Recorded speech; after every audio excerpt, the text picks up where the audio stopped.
Bismillahirrahmanirrahim. Alhamdulillahirabbil alamin.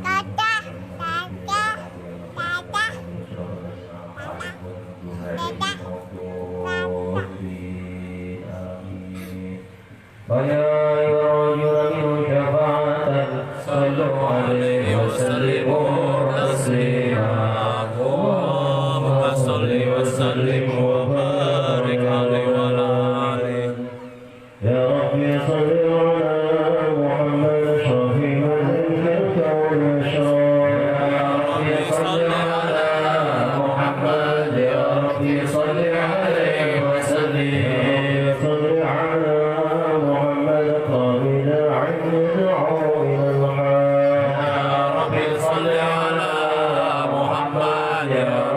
صل عليه وسلم صل على محمد المصطفى صادق المصدق يا ربي صل على محمد يا ربي صل عليه وسلم صل على محمد المصطفى وأصدق يا ربي صل على محمد يا ربي صل عليه وسلم صل على محمد من بالتقى ترقى يا ربي صل على محمد يا ربي صل عليه وسلم صل على محمد بالسخاء والوفاء تخلى يا ربي صل على محمد يا ربي صل عليه وسلم صل على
Be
يا أيها الذين آمنوا صلوا عليه وسلموا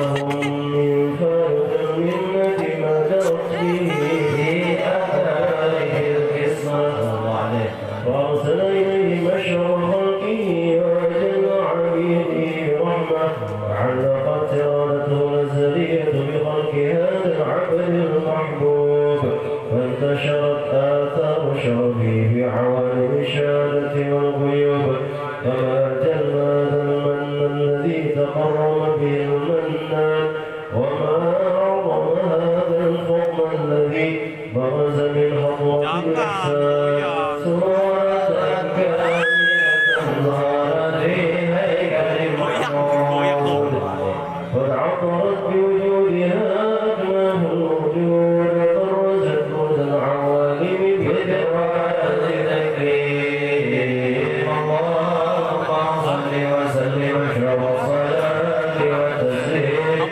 على سيدنا ونبينا محمد الرؤوف الرحيم اللهم صل وسلم وبارك عليه وعلى آله تجلى الحق بعلم كرز الواسع تجلى قوة انتشار فقيه الخريف والشاسع وله الحمد الذي لا تنحصر أفراده بتعداد ولا يمل تكراره بكثرة ترداد حيث أبرز من عالم الإمكان صورة هذا الإنسان وتشبه في وجود التقوان وتدرج أسراره في الأكوان وما من سر تصاب قلب منيب لا من صواب غتب لله على هذا الحبيب يا قلب سروره قد توالى بحبيب حملنا ونوالا جل وشرف الوجود في نور القمر القول فهجك وجمالا قد ترقى على مقام وتنامى في مجده وتعالى لا حدث الغيون في مجتلته بشرا كاملا ينزل الضلالا وهو مفكر ما قدرت رفعة في شؤونه وكمالا وسبحان الذي أبرز من حضرة الامتحان ما يعجز وصف اللسان والحال تأكل معاني الجنان انتشر من فعل البذور والظهور ما ملأ الوجود الخلقي والمنصور إلى الكريم بشرنا يده ذكر الحكيم ببشارة لقد جاءكم رسول من أنفسكم عزيز عليكم ما عنتم حريص عليكم بالمؤمنين رؤوف رحيم وبينت البشارة لقد بقلب سليم وقد هدي إلى صراط مستقيم اللهم صل وسلم والصلاة والتسليم على سيدنا ونبينا محمد الرؤوف الرحيم اللهم صل وسلم وبارك عليه وعلى آله اللهم صل وسلم وبارك عليه وعلى آله وأشهد أن لا إله إلا الله وحده لا شريك له شهادة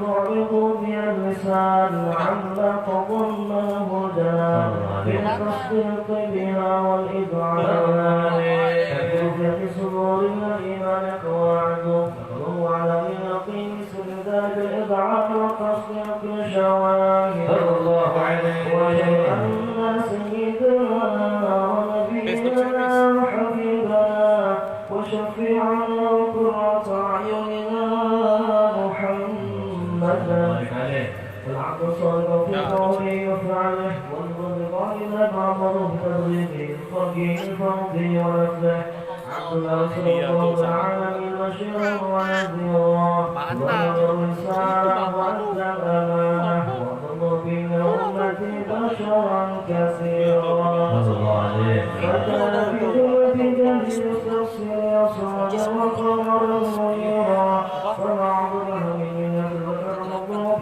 على البشر وما أسعى من نعمة ترسله سرا في البحر والبر فالله صل وسلم يدل الصلوات وأجمعها والتحيات وأوسعها على أن عبدنا في أطابع الربوبية وزكيها في سعة الكمال الله لحق الربوبية في موت الخدمة لله وأكبر غاية الكمال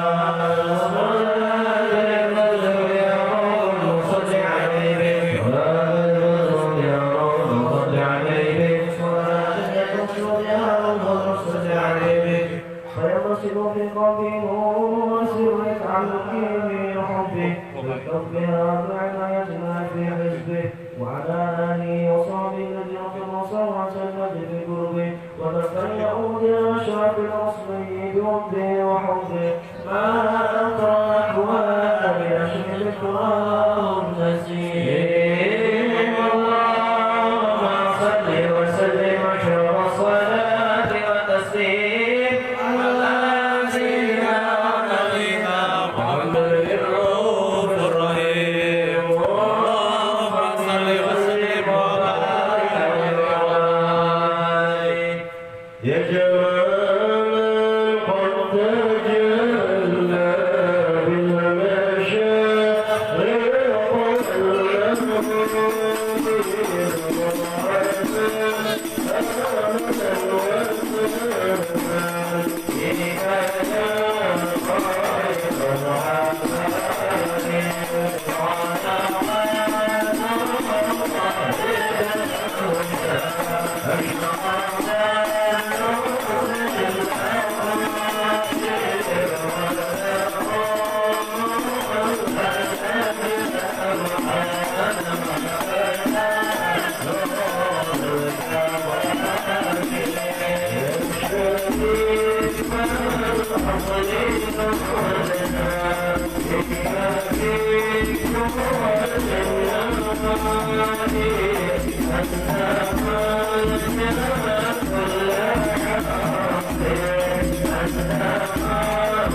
اللهم صل وسلم وبارك عليه وعلى الله في العلم القديم بظهور أسرار تخصيص للبشر الكريم تقديم وتكريم نفذت القدرة الباقرة النعمة والسهل والمنة الغامرة وخلقت بين التصوير بالعلم المتكي كبير عن جمال مشهود بالعين حاول نسل كما نطلق حسن تام والزين فتنقل ذلك الجمال ميمون بالأصل الكريمة والبطول اللهم إلا وتمت عليه من الله النعمة نستقر بالأسرار الفاترة والألحام شيء الطائرة حتى برز في عين الشهادة وكما كالبشر صورا حيرا لم ظهوره وقعا وتألقت همة الراكب لهذه الحضور بأن يلقوا مدينة الفرقاس ما خلتي من عجائب ذلك النور المعروف وإن كانت رسل له العشاء وكان أصاب ذلك الموصول تشويقا للسميع من فوائد المقيم وتبيع للمدركين بهذا النور وإلا فإن ذلك الإكرام شؤون خير الأنام ولكن الزميل سير المخلوقين وما كرم به ولجنا فضل الذي عم العالمين وما كان راجب الكون مشهورة على مد الأيام والشهور والسنين داعي تعلق بهذه الحضرة الكريمة ولا عيب تشوقي إلى سماء أوصافها العظيمة ولأن الله ينفع به المتكلم والسامع ولأن الله ينفع به المتكلم والسامع ولأن الله ينفع به المتكلم والسامع فالقرآن في شواهد هذا النبي شافع ويتروح بروي ذلك النعيم اللهم صل وسلم والصلاة والتسليم على سيدنا ونبينا محمد الرؤوف الرحيم اللهم صل وسلم وبارك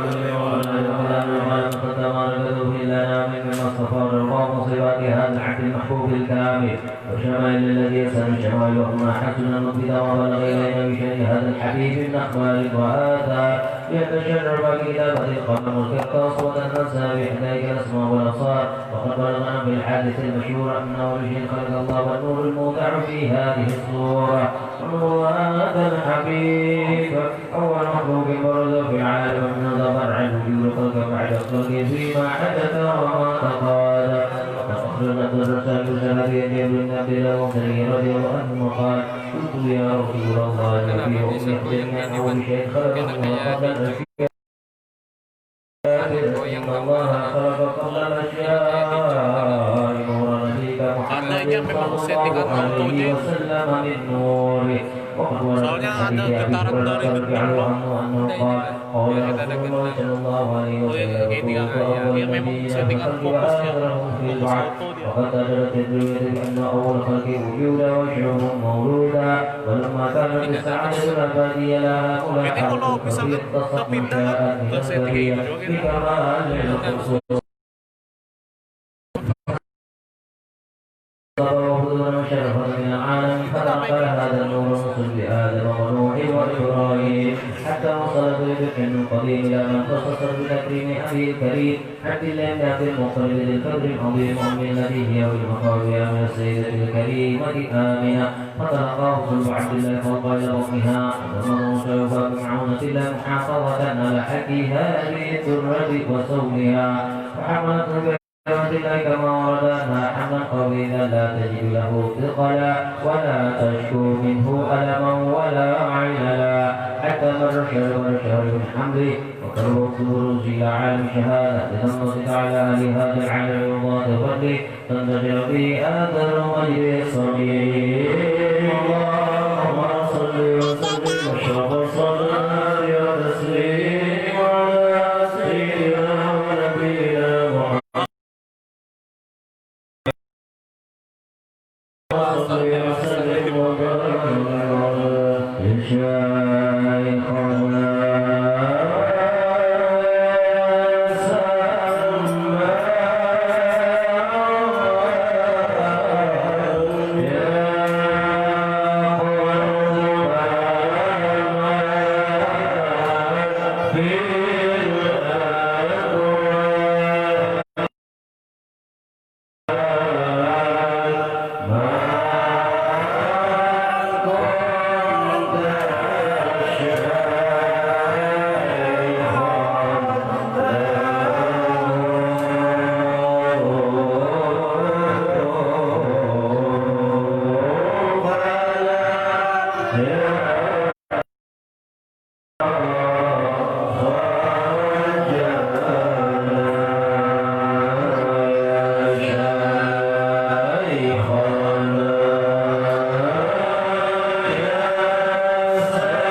ولم تزل الأرض والسماوات والأرض ختم عند الفرح ولا فاكر أشرف البريات وبروزه من عالم الخفاء إلى عالم الظهور بعد تنقله في البطون والظهور وأظهر الله بالوجود بهجة التكريم وبسط بالعالم الكبير مائدة التشريع والتعريف بفروض ذات البشر الكريم اللهم صل وسلم وسلم على سيدنا محمد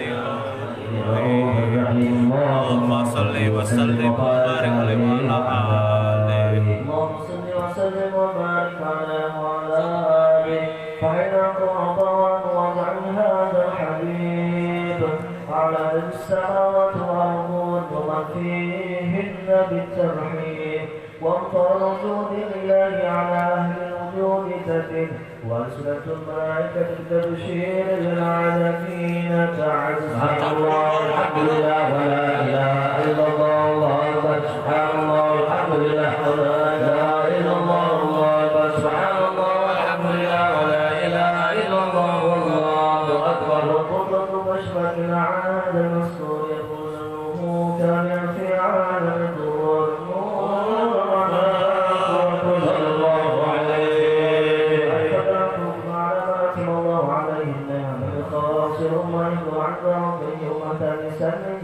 المصعود وشربة الأنهار في هذا السماء المردود فحضر ذكرى سيدة مريم وسيدة آسيا ومعنا من الخير العلم كسر الله من أشرف القسمة الوافية فأدركت الذي أطلب على انظر جود هذا الموضوع فانطلق رسول كما النور والعنور وضرب حامد المحمود وقلل الله بالتعظيم والسجود صلى الله عليه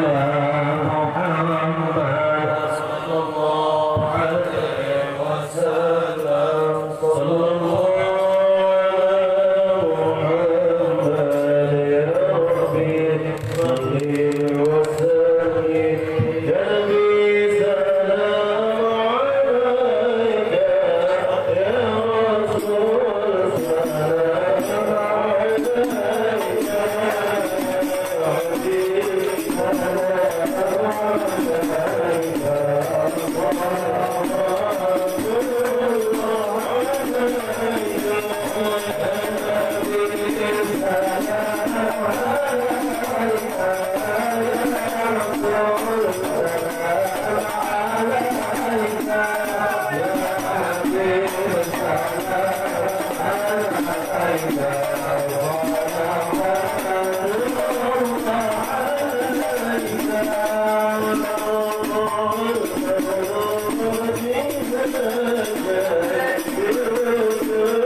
اللهم صل وسلم وبارك عليه وعلى آله.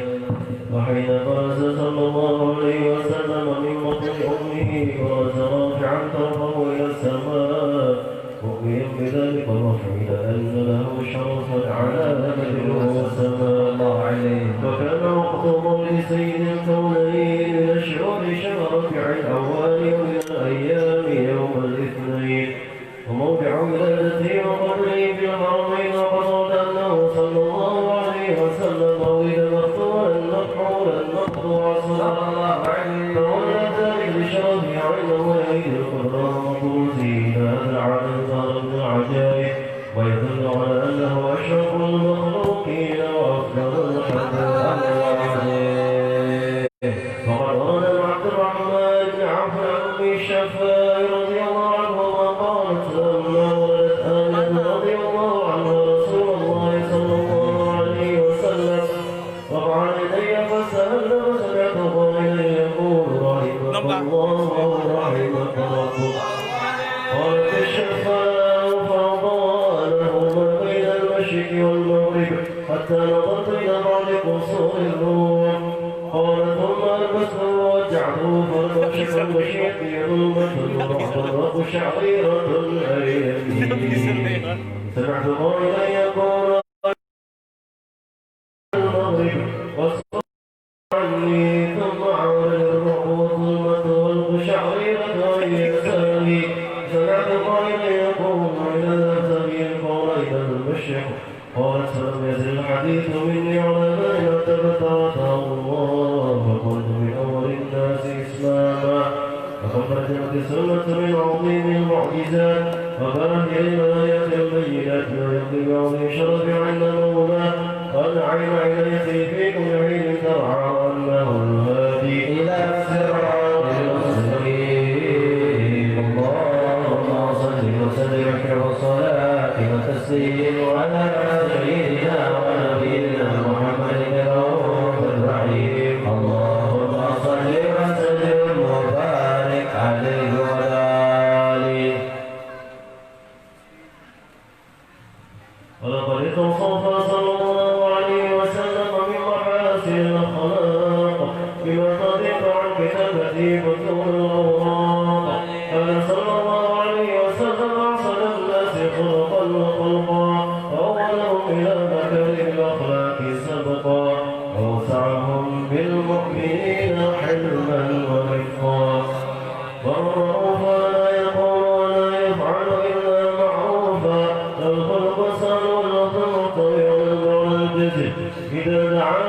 المسكين أجابه إجابة معجلة وهو له الشفيق الرحيم باليتيم والأرملة وله عسولة الأخلاق وهبة القوية التي ترتعد منها فرائص الأقوياء من البرية ومن نشف به عقرت الطرق والمنازل وبعرض ذكره تطيبت المجالس والمحارم صلى الله عليه وصلى الله عليه وسلم جامع الصفات الكمالية والمرسل بخلقه وخلقه بأشرف الخصوصية فما من خلق في البرية محمود إلا هو متلقى عن سيد الوجود أجمل في وصف الحبيب وشأنه وله العلا في مجده ومكانه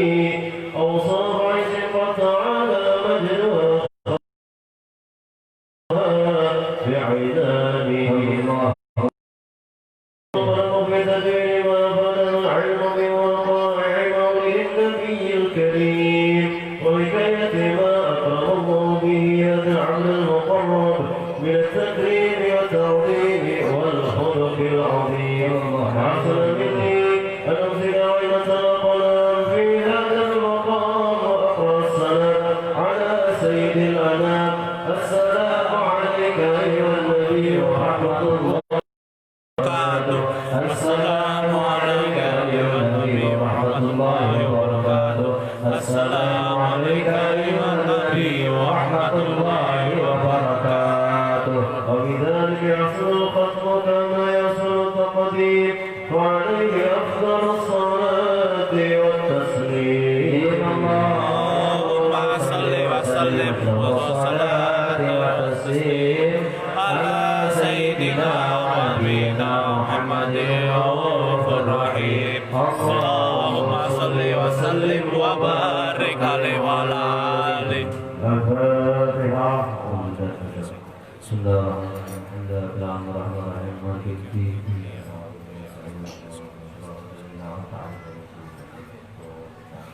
بسم الله الرحمن الرحيم الحمد لله رب العالمين الأولين والآخرين وصلى وسلم على سيدنا محمد النبي المرسل وسيدنا محمد وسلم على سيدنا محمد على العالمين وصلى وسلم على سيدنا محمد حتى ترضى عبدا ومن عليها وأنت خير الوارثين وصلى وسلم على سيدنا محمد وعلى آله وأصحابه أجمعين ونفعنا الله بكل دعاية محمد يا وجودا وشكر الله توجه سيدي وحبيبي محمد صلى الله عليه وسلم أن يجعل سيدي مذكورا وفعلته محمودا وأن في عمل مقبولا وتأتي في ذكرة خالصة وسيلة موصولا اللهم يا تدعو محمد فدور صابرا ولا تبي ذاتك تفهمه كل فلقان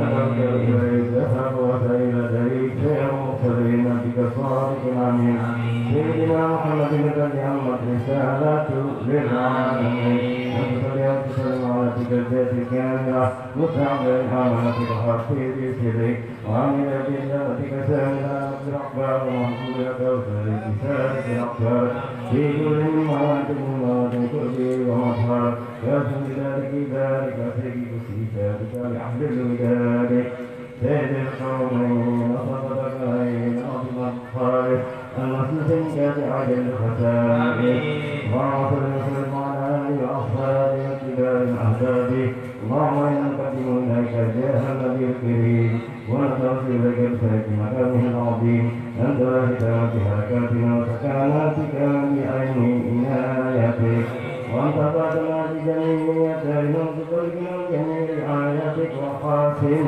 بكايتك وأنت ترجنا من ترك كل بكاء هذا الدار بأعمالنا وإنما تهرب نقمتنا وأعمالنا ورجعنا صراط الهدى من الهادين وكتابك بدين سابق وعليك وعافك من المعدين ولعهدك من الحافظين اللهم إنا نسألك رحمة واسعة تهرنا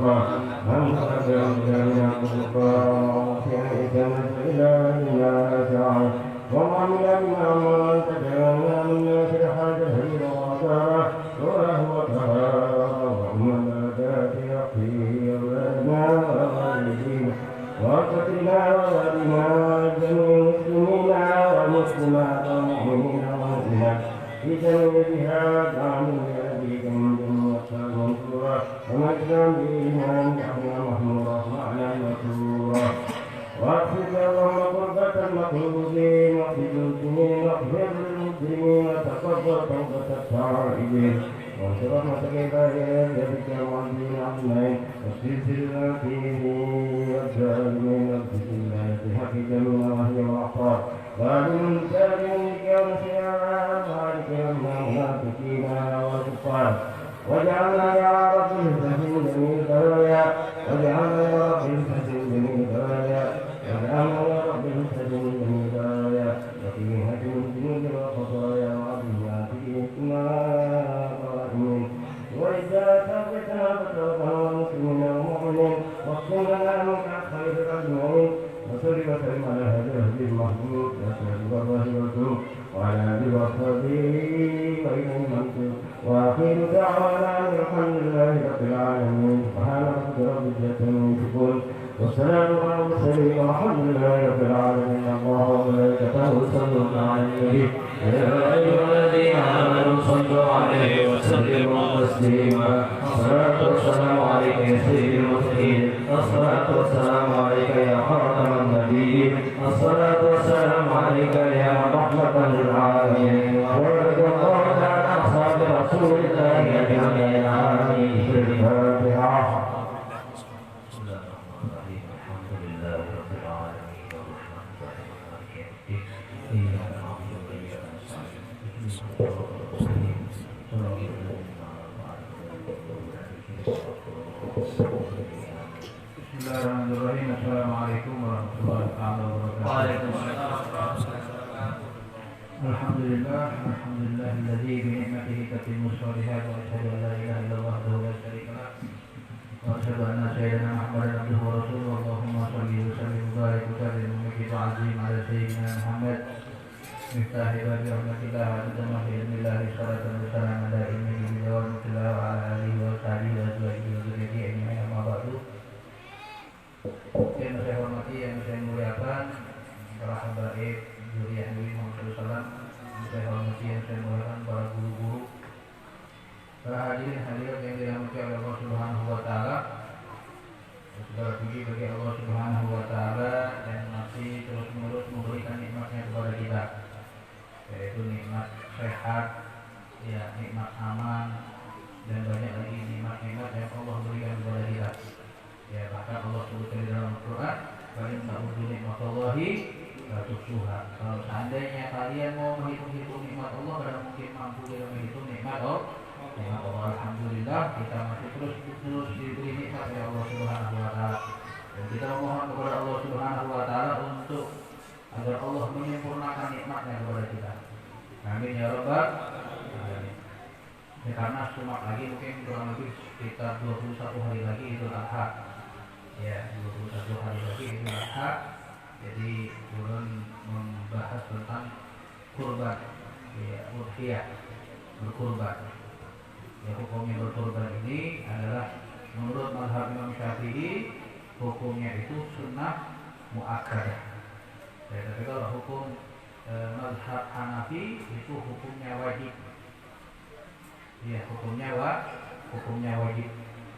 Ya, karena Nabi Muhammad SAW ada yang Imam Hanafi, beliau mengambil wajib itu karena Nabi Muhammad SAW senantiasa berkurban setiap tahunnya. Ya, setiap tahunnya berkurban. Imam Syafi'i mengambil sunnah karena Nabi Muhammad SAW bersabda bahwasannya berkurban itu diwajibkan untukku.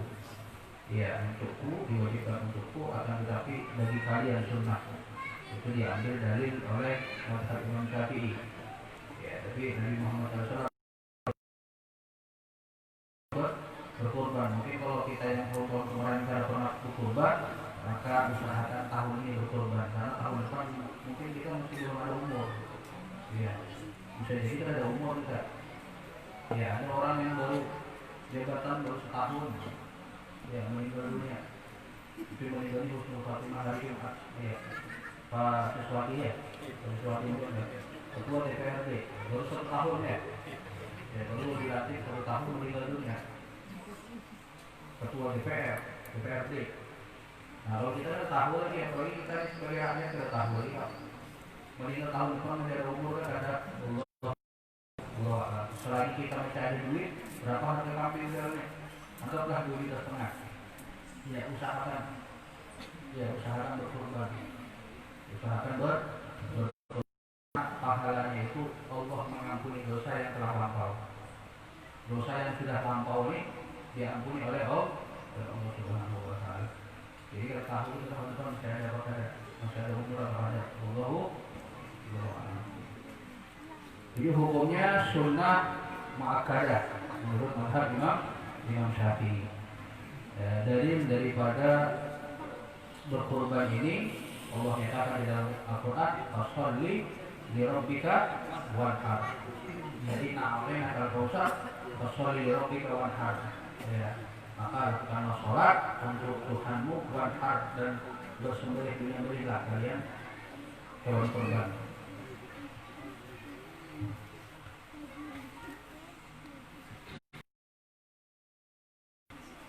Ya, bahwasanya Nabi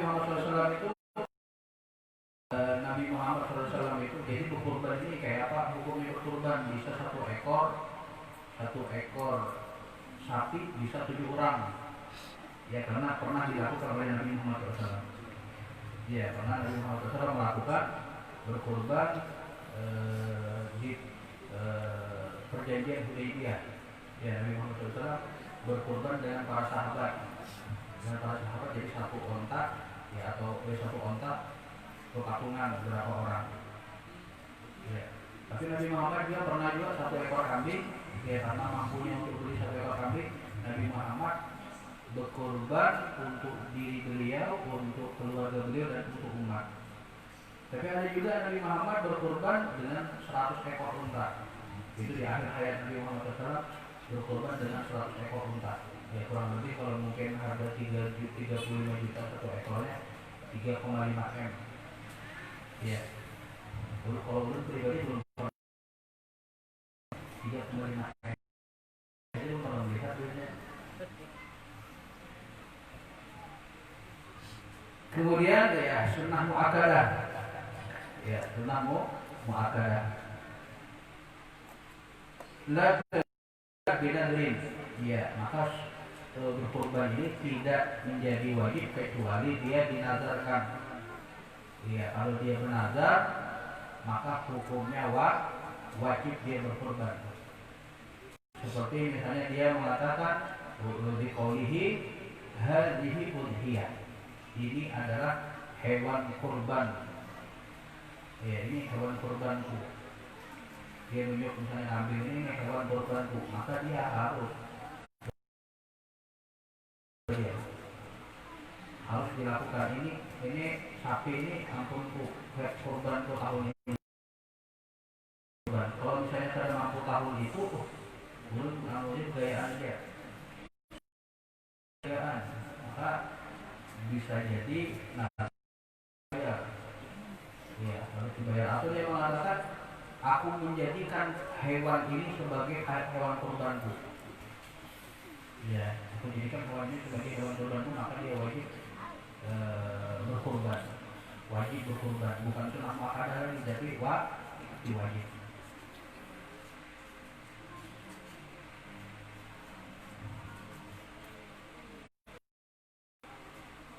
Ya, sebagaimana tadi belum disampaikan bahwasanya sunnah muakkadah hukum berkurban. Ya, Nabi Muhammad SAW bersabda, "Umirtu bin nahri." Aku diperintahkan dengan menyembelih kurban. Wa huwa sunnatul lakum. Dan kurban itu adalah sunnah bagi kalian. Jadi sunnah muakkadah.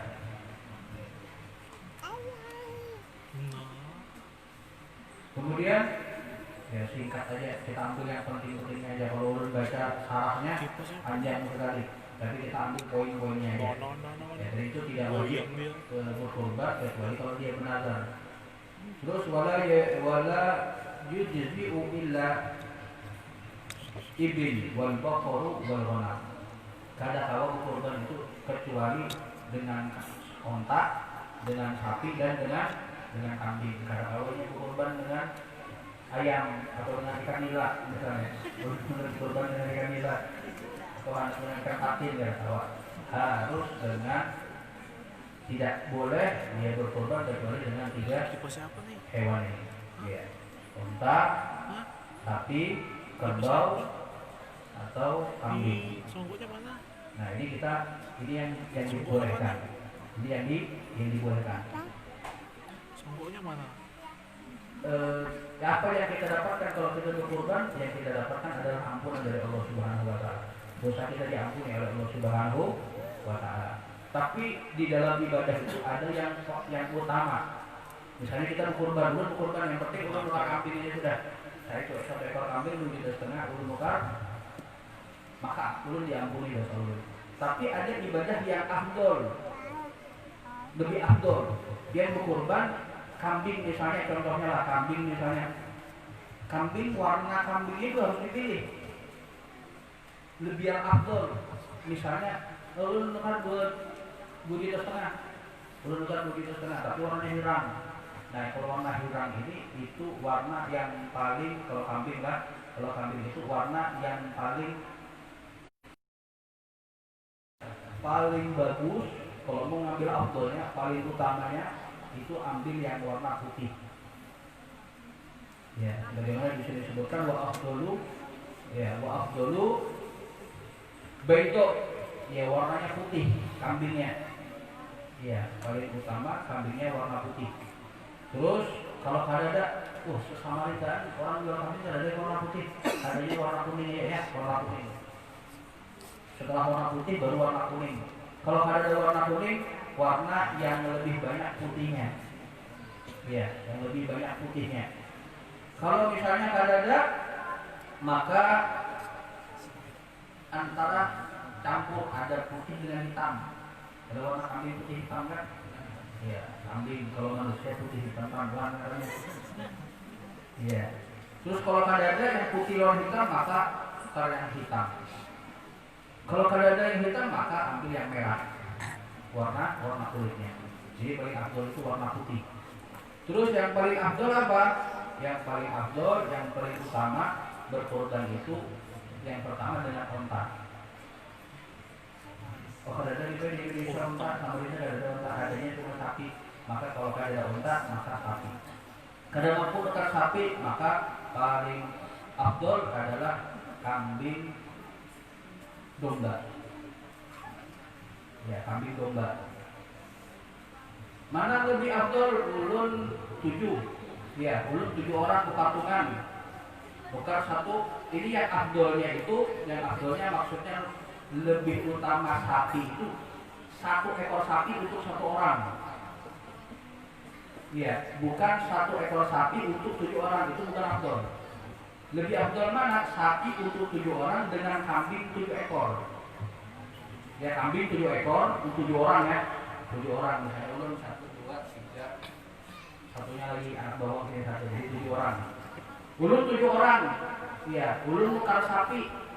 Mana lebih afdol? Ulun patungan nukar sapi. Ini maksudnya sahnya yang mana nih? Sah dua-duanya, tapi kita cari yang afdol. Kalau Anda mengambil yang afdol, yang lebih utama, nanti alasannya nanti ulun sebutkan alasannya. Ini ulun misalnya bertujuh. Mana kita nih nukar sapi kah? 1 ekor sapi 7 orang atau kambing 7 ekor? Maka lebih afdol nukar kambing 7 ekor dibandingkan sapi. Maksudnya afdol sapi lebih utama onta. Kalau ada onta di Indonesia maka pakai sapi. Maksudnya yang afdol sapi dibandingkan domba dan kambing kacangan itu, kalau sapinya itu ulun nukar biasa ulun sorangan. Itu afdolnya. Tapi kalau misalnya berpatungan 7 orang, lebih afdol nukarnya kambing 7 dibanding 1 sapi. Kebanyakan orang hendak ngambil sapi aja karena dagingnya banyak. Memang lebih diutamakan yang banyak dagingnya. Ya, yang banyak dagingnya. Tapi mengapa lebih bagus kambing 7 ekor dibandingkan sapi 7 patungan 7 orang? Lebih afdal karena apa? Karena lebih banyak mengalirkan darah kalau 7 ekor. Itu alasannya. Alasannya lebih banyak mengalirkan darah karena apa? Karena sebelum darah hewan kurban itu jatuh ke bumi, maka Allah Subhanahu wa taala akan mengampuni dosa orang yang berkorban tersebut. Ya, jadi afdolnya apa, Bib? Ya afdolnya unta. Unta 1 ekor unta ulun seorang. Ulun nomor seorang 1 ekor unta. Ada unta ulun nomor seorang sapi 1 ekor. Ulun ada nukar sapi tapi bukan kita 7 orang. Lebih afdol nukar kambing 7 ekor dibandingkan 1 sapi 7 orang. Oh, tapi ulun hendak anu sapi terserah dia kan. Karena kalau maksa aja cuma ulun menyampaikan yang afdol, yang lebih utama. Ya, kalau hendak pakai sapi 7 ekor terserah. Tapi yang afdolnya seperti yang diajarkan di dalam kitab Muqaddimah Hadramiyah ini, yaitu apa? Unta, kemudian sapi, kemudian kambing domba. Ya, kalau hendak berbisnis kambing, banyaki kambing domba. Karena di antara kambing kacangan dengan kambing domba lebih afdal kambing domba. Ya, kalau hendak berusaha kambing, hendak ternak kambing, lebih baik kambing domba karena lebih utama dibandingkan kambing kacangan. Tahu kalau kambing domba lah? Ya, domba ini bulunya kenapa wol kayak wol gitu. Nah, kalau yang kambing kacangan itu yang lurusnya. Ya, biasa kalau diluruskan itu apa? Di rebonding. Ya, rambutnya itu lurus gitu. Nah, itu kambing kacangan. Kemudian wasat usia dulu binar badanah, dan 7 ekor kambing lebih utama dibandingkan onta. Jadi 1 ekor onta dengan 7 ekor kambing lebih afdol 7 ekor kambing dibandingkan onta. Begitu juga sapi dengan kambing 7 lebih afdol kambing 7. Wa afdoluha, ya, dan utamanya adalah putih, kemudian kuning, kemudian lebih banyak putihnya, kemudian putih dengan hitam, kemudian hitam, kemudian merah. Itu derajat keafdoliannya. Wa syurutuha minal ibin. Ya, dan syarat-syaratnya daripada ibin, onta. Yaitu ayakuna laha khamsus sinin, tamatan usia ontanya itu 5 tahun. Kalau onta, ya, sempurnanya 5 tahun. Wa minal baqari wal ma'zi, adapun sapi dengan kambing kacangan itu 2 tahun sempurna, usia 2 tahun. Kalau di bawah 2 tahunnya ada sahnya untuk dibuat kurban. Wa minad dhani, adapun domba, ya, maka dia cukup 1 tahun. Nah, memang dia nukar kecil 1 tahun sudah bisa masuk kurban. Kalau Anda bisnis kambing domba, karena udah promosikan bagi fee kan ada. Ya, kalau kambing domba dengan kacangan lebih afdol. Ya, lebih afdol. Kita ingin cari yang afdol, yang lebih utama. Kalau kambing domba dari itu 1 tahun sempurna sudah bisa dibuat berkorban. Kalau sapi dengan kambing kacangan itu 2 tahun sempurna baru bisa buat berkorban. Jadi mulainya lahir 2 tahun baru dia bisa dibuat berkorban. Kalau kambing kacangan dengan sapi. Tapi kalau kambing domba itu 1 tahun sudah bisa dapat, bisa dijual sudah. Sudah bisa dijual. Wa ada yakuna wa an la takuna jarba. Binatang kurbannya itu tidak boleh ada kudisnya. Kalau ini ada kudisnya, ya tidak boleh dibuat berkurban karena akan mempengaruhi dagingnya. Jadi kalau yaitu disunnahkan kita kalau hendak mutar kurban, hendak mutar sapi, kan mutar kambing, lihati hewannya. Pergi seperti yang ulun sampaikan, hendak beli kambing atau sapi itu, ya. Kenapa lah kalau orang mana dipanggil? Nah, karena kalau hendak mutar kambingnya, karena ulun pulang sana. Lihati kambing yang hendak ditukar, sapi yang hendak ditukar itu dilihati. Pahala setiap langkahnya dihitung 10 kebaikan setiap langkahnya menuju ke tempat kita beli. Tawar menawarnya dihitung tasbih, dihitung berzikir oleh Allah Subhanahu wa taala. Jadi utama orang berkorban. Jadi lihati hewan kurbannya kalau berkudis, banyak apa? Manusia berkudis. Pokoknya kalau hewan berkudis, karena awalnya dibuat berkorban. Wa iqalla, walaupun sedikit kudisnya. Tahu lah kudis? Tahu. Kudis kalau kurang itu sama aja ya? Hah? Bukan. Walaupun sedikit kudisnya, kalau ada sapi, ya ada kudisnya sedikit, itu tidak bisa dibuat kurban. Wala syariatul awad, dan juga kalau hewannya itu pincangnya itu sangat pincang, ya. Batisnya itu berjalannya itu kelihatan pincang benar. Tapi kalau pincang sedikit ada apa? Tapi kalau pincang benar ada boleh buat berkurban.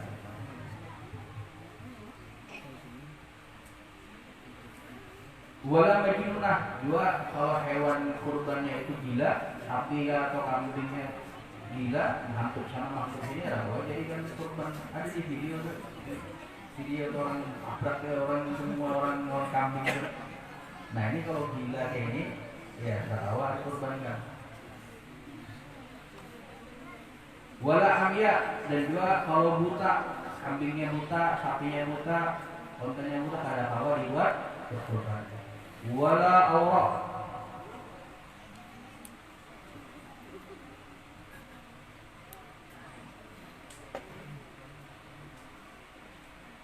ya.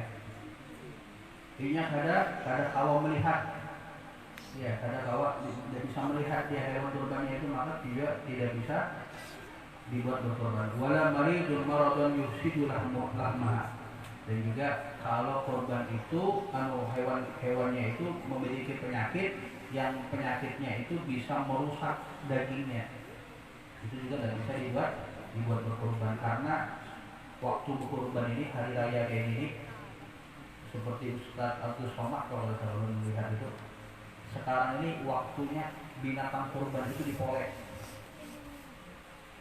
diperindah, ya. Kada tahu dipukuli kan atau apa, kada tahu. Yang jelas ini biar ayu, biar laku. Itu kalau hendak mutar kambing kurban atau sapi, dihati datangi, ya. Jangan titipkan ke siapa misalnya.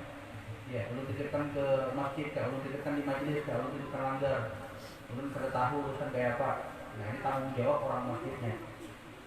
Ya, sebab ada pertanyaan, misalnya seandainya ulun berkurban, ya ulun berkurban di salah satu panitia, ya 7 orang kan, ternyata sapinya itu hilang. Allah alam. Sebab ada kejadian tuh di salah satu tempat di situ, hilang sapinya. Ya hilang sapinya. Kalau yang masih ingat pasti tahunya. Ya ulun mengalami sendiri. Ada sapinya itu, ada berapa ekor sapi, ternyata satu hilang. Nah kayak apa ini? Maka di sini dikembalikan kepada perjanjian antara yang diberi amanat dan yang memberi amanat. Harus ada perjanjian. Misalnya kayak ulun hendak menitip di pesantren atau hendak menitip di langgar atau hendak menitip di masjid misalnya, ulun titip. Nah kayak apa kalau misalnya kambingnya ini hilang, siapa tanggung jawab? Harus ada kesepakatan. Oh kalau misalnya hilang, masjid yang tanggung jawab. Nah ketika hilang, maka masjid yang tanggung jawab. Atau dibagi dua. Atau misalnya kalau hilang, ada apa ulun kena tukarkan lagi. Nah itu ada perjanjian.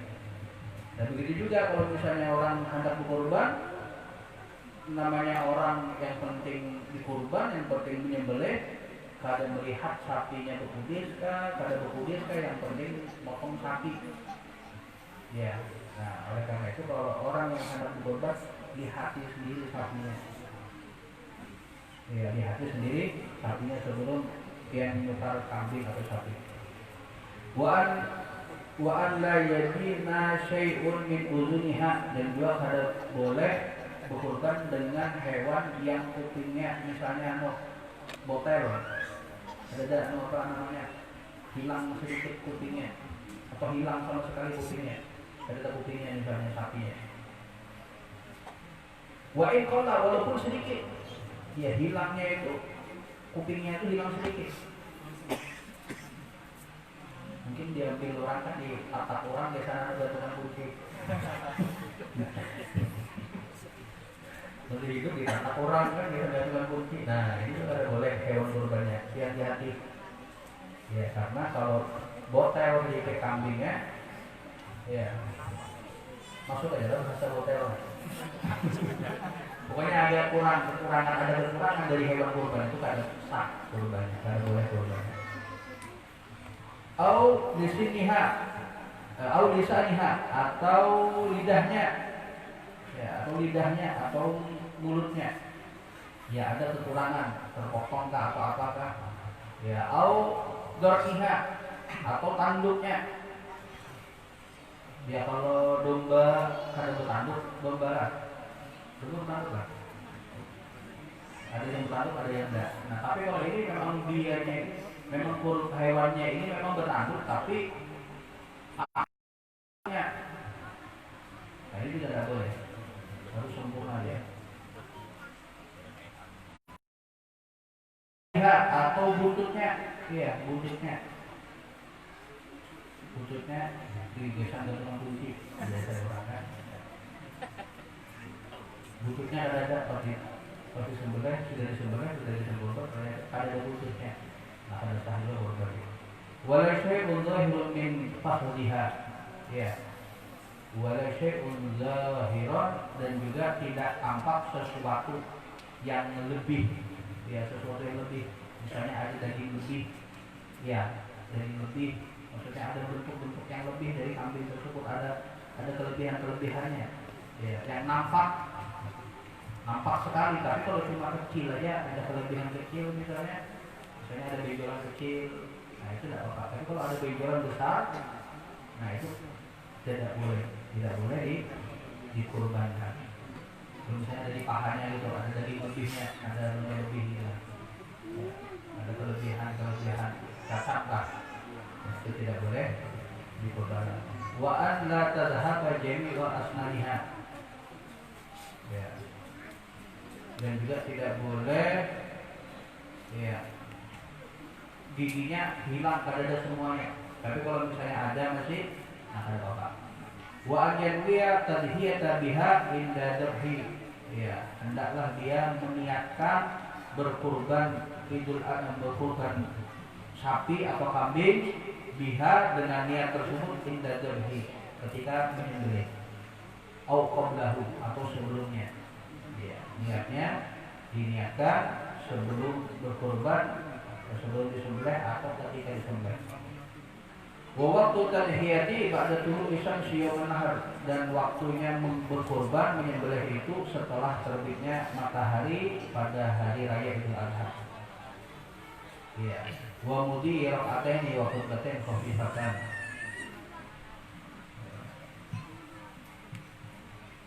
Khafifat, dan telah didahului dengan 2 rakaat sholat dan 2 khutbah yang singkat.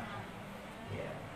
Bila akhiri ayam tasyrik, sampai hari tasyrik. Wa yajibu tasaddaqu bi syai'in min lahmiha nai'an. Ya, dan wajib mensedekahkan sesuatu dari dagingnya. Ya, dari dagingnya. Kalau Abdul Somad beberapa mengatakan sepertiga, dibagi sepertiga.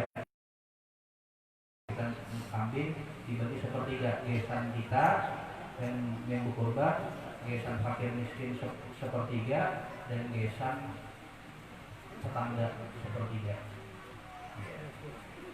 Minimal harus ada memberikan fakir miskin. Kalau ini menyembelih ulun, dia kurbannya menyembelih tapi dimakan seorang di rumah. Ya karena sama sekali dibagikan kepada orang fakir miskin, maka tidak sah berkurbannya. Jadi harus dibagi kepada orang fakir miskin. Ya karena apa, hari raya kurban ini hari raya orang makan yang nyaman. Ya orang fakir miskin belum tentu dalam sebulan pernah makan daging. Ya daging sapi, daging kambing ya. Ya Allah alam bisa. Jadi masih ada lagi, cuma sudah agak larut malam sudah.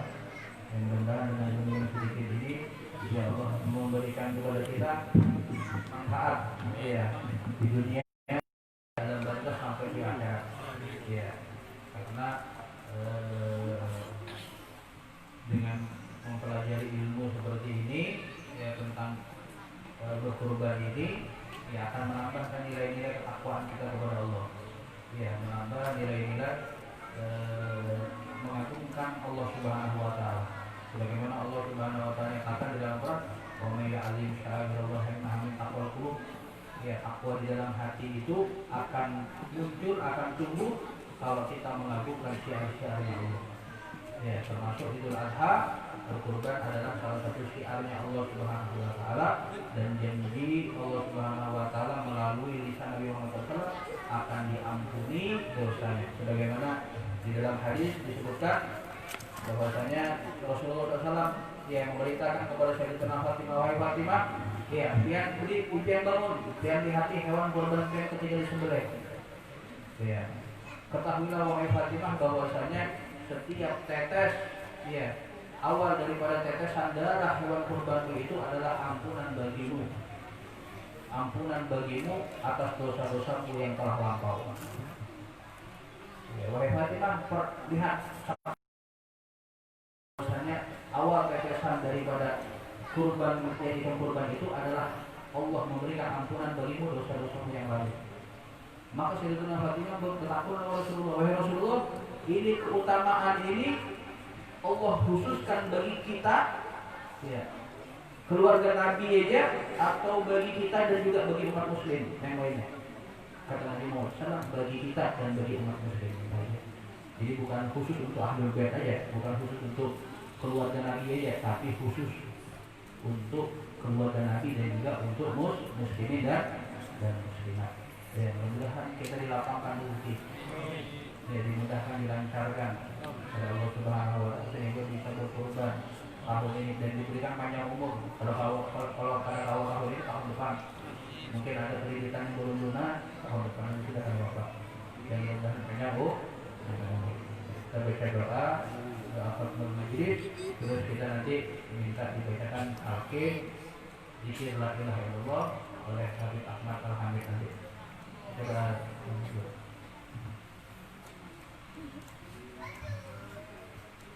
baca doa tahlil ini, baca doa tahlil buat orang tua kita, ya, buat kerabat kita, saudara kita yang sudah meninggal dunia, guru-guru kita, ya, yang sudah meninggal dunia. Mudah-mudahan Allah Subhanahu wa taala mengampuni dosa mereka, merahmati mereka, meridhoi mereka, dan menempatkan mereka di sisi Allah Subhanahu wa taala bersanding dengan Nabi kita Muhammad sallallahu alaihi wa ala alihi wasallam.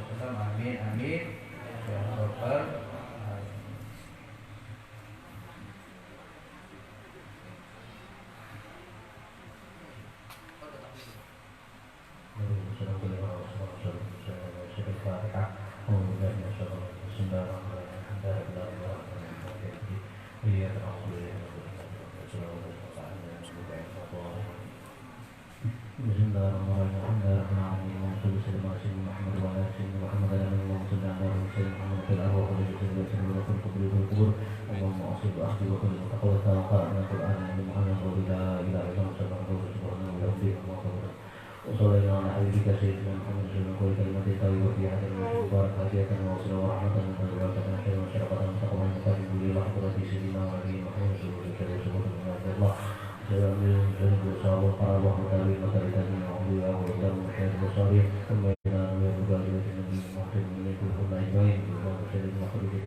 أبو بكر وعثمان وعلي وعمر وسلم الله عليه ثم إلى أرواح أخوان النبي وسلم الله وسلم عليه وعلى آله ثم إلى أرواح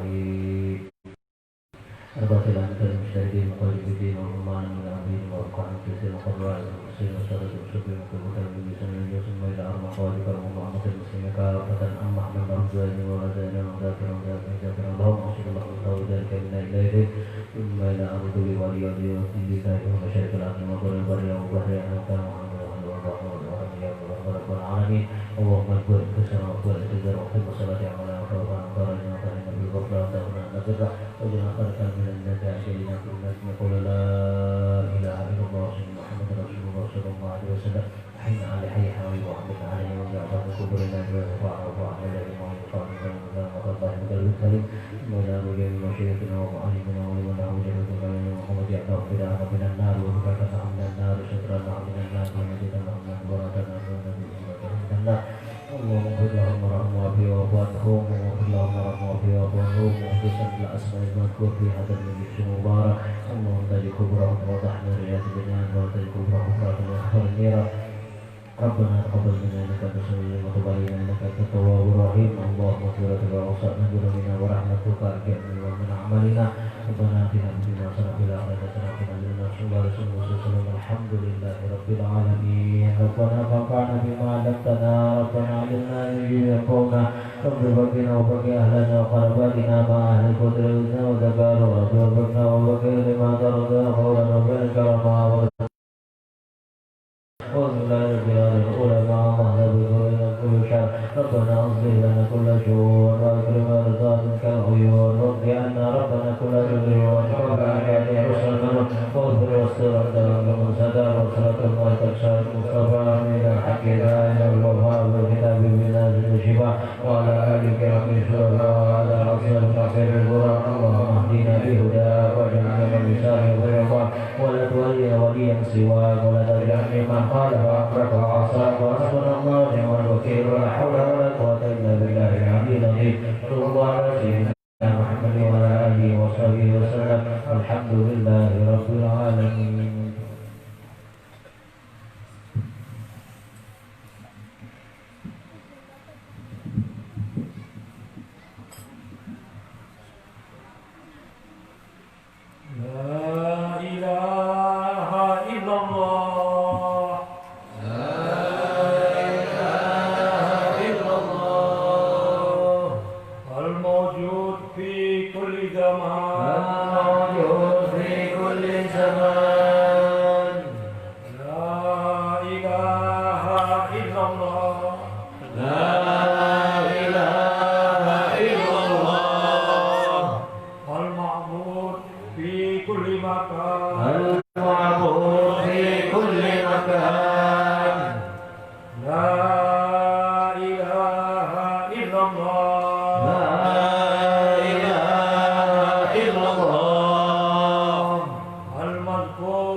Ya رحيم يا رحمن يا رحيم يا رحمن يا غفور يا غفار يا غفار اغفر لنا اغفر لنا وارحمنا وأنت خير الراحمين وصلى الله على سيدنا محمد وعلى آله وصحبه وسلم